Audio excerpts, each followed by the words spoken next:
school board, and some for other offices. And so it's been a pleasure, frankly, to work with other women of color, to groom them to be ready for public office. And they have been of color, not just African Americans, but there have been Latinos, there have been Asian women, but it has been some degree of gratification to be called upon by various women to get advice, what it takes, how do you prepare.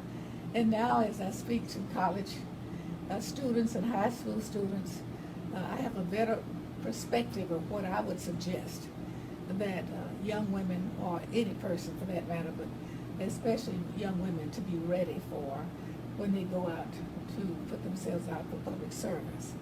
It is not easy. It probably looks easier than what it is. And because I frequently say now, if I make this job I may look easy, I apologize, because it is not easy. It's a difficult job. It's all consuming. It takes a lot of your time. When I go home, and I don't know what time I'm going to get home at night. Once you leave home, the timing is not in your hand. But when you get back, you know you've got something to do. You've got to study for the next day. And so if you're not willing to give the kind of time that it takes for the preparation, and nobody sees but you and periodically staff, then you're not really ready, because it is not going to automatically come to you. And you're going to have to know the information yourself, because if you listen for someone else to tell you, you'll get what they tell you, but it might not be what you need. So it is a job of responsibility. Congresswoman Johnson, it sounds like, well, undoubtedly we know that you are a trailblazer and you've paved the way for many women behind you. It sounds like you've done a lot of giving back to the community. But my question to you is, what's been most fulfilling in your career in service? I think that giving back has been the most fulfilling. When you achieve something for the community that you serve, or for individuals, when you see young people get a chance to go to the military academies, or you see someone who has never been to Washington come to Washington and be able to go to the White House, those are periods of gratification. But what really makes the difference is how much you're able to change conditions and situations for your constituents, to be able to touch the right button when it comes. Because government is complicated. It is big and unwieldy. Once you stay there a while, you begin to understand who really does what. You know that every time the president changes, the cabinet changes. But it doesn't mean that the real decision makers change down through the agencies. You get to know who they are, what they do, and when you can touch them. That's probably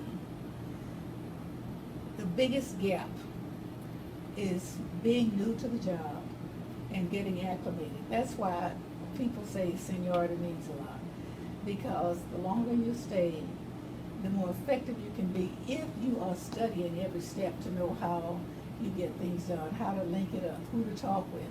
It is, and obviously you're dealing in a partisan political situation, but most of the decisions and the help you need to either pass legislation or help to get something done after it's implemented, you've got to forget to stop at party lines. You've got to be able to work across those lines, negotiate with people, and that's where your preparation comes in. You've got to know your facts in great detail so that you cannot be talked out of what you're trying to achieve. And so it does take a lot of preparation. It's a 7-day-a-week job, and I would say I gave about 18 hours a day. Not all of it is on my feet. Some of it's at home, sitting on the side of my bed, falling off to sleep as I read. But I know that I don't go to sleep until I have myself ready for the next morning. Awesome. Regarding national politics, specifically President Obama and his relations with the United States Congress, and it seems like Congress is going back and forth with the president. Why do you think that is? Well, first of all, you know who President Obama is. He is the first of his kind, and he's coming at a time when we're at the most challenging period of our time, I think, since Reconstruction. There's a lot of fear that, you know, people of color might be taking over. But President Obama has not been surpassed by any president by ability or preparation.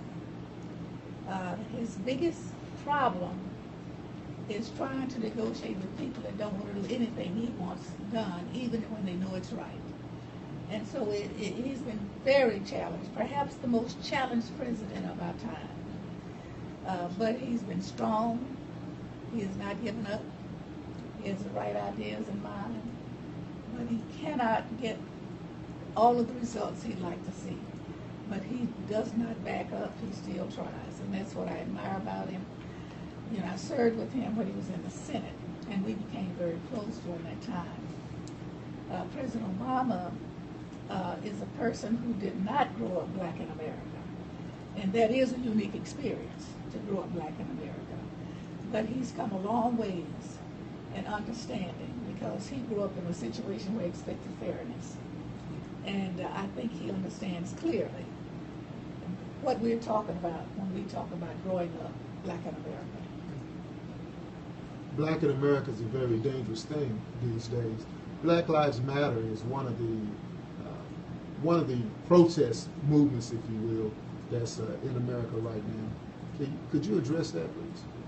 Well, you know, I really respect any movement that works toward educating, that works toward sending the message that we want fairness and justice and we'll take no less. And that's one of those organizations. I can appreciate it. We need it. We need every movement that's going in this country that's working for justice and freedom.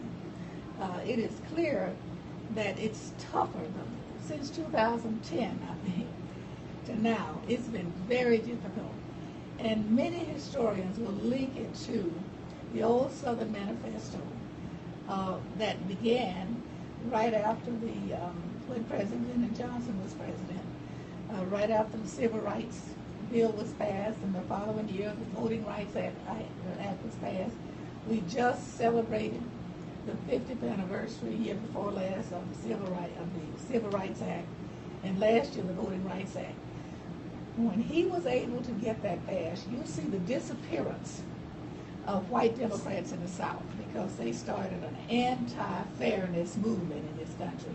And it's manifested in redistricting, where they tried to take all the districts. Let me just say that the Democrats used to dominate the South. Now, there's one Democrat from Mississippi, an African American, one Democrat from South Carolina, an African American, one Democrat from Alabama, an African American woman. It is unfortunate that the whole goal seems to be separating the people, gerrymandering and getting rid of people that have a likeness in their thinking for fairness and justice. They don't want, it seems to me, to have any white face in the South that stands up for justice and freedom and fairness.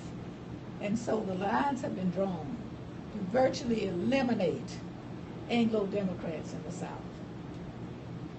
That's about it. Hey, Strip, you know, I think we got some music for that. We need to be one on that. We're going to take a quick break, and we're going to come right back and finish the interview.